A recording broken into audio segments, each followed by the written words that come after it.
Do you ever feel exhausted but unable to go to sleep?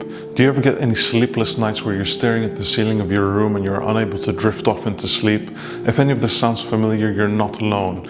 For those of you that are new here, my name is Kasim. I'm a structural engineer, and for more than 10 years I struggled with CFS until I could find the tools for recovery.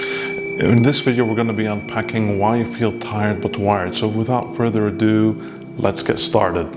First and foremost, let us just explain what we mean by tired and wired.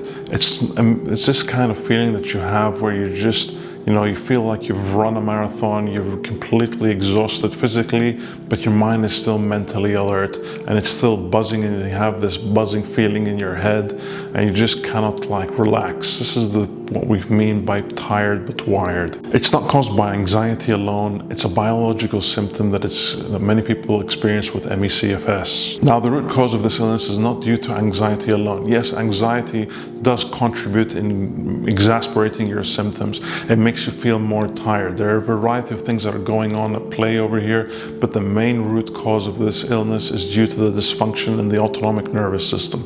Let's unpack what we mean by that. Now, when we want to understand the nervous system, we have to take two states into consideration. You have the parasympathetic state, the rest and digest state, and you have the sympathetic state, the fight or flight state.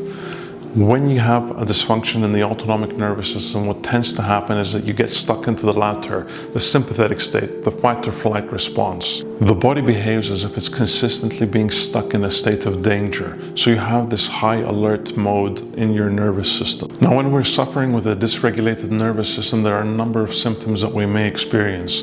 You may have lightheadedness, racing heartbeat, you may have tension in your muscles or shallow breathing. All of these are very real symptoms in this condition. Now, when the body is overstimulated and is running on empty, this creates an energy deficit problem. Essentially, the brain detects that there is a low level energy, and this is treated as a threat and hence stimulates the body even more, and you start to feel the symptoms that we discussed earlier. Now, one may experience a variety of different effects with this vicious cycle. Someone may have trouble falling asleep at night or staying asleep. Some people might have very light sleep or waking up being unrefreshed and unenergized. These are all very real symptoms. Now, the quantity of sleep isn't the only thing that we need to take into consideration. Yes, you need to get about 8 hours of sleep, but the quality of sleep is even more important. What we also need to do is regulate our nervous system. Now, the good news is that you can regulate your nervous system and you can recover. If you'd like to follow along with my healing journey with CFS, then please check out this playlist right over here. My name is Kasim. Thank you so much for watching.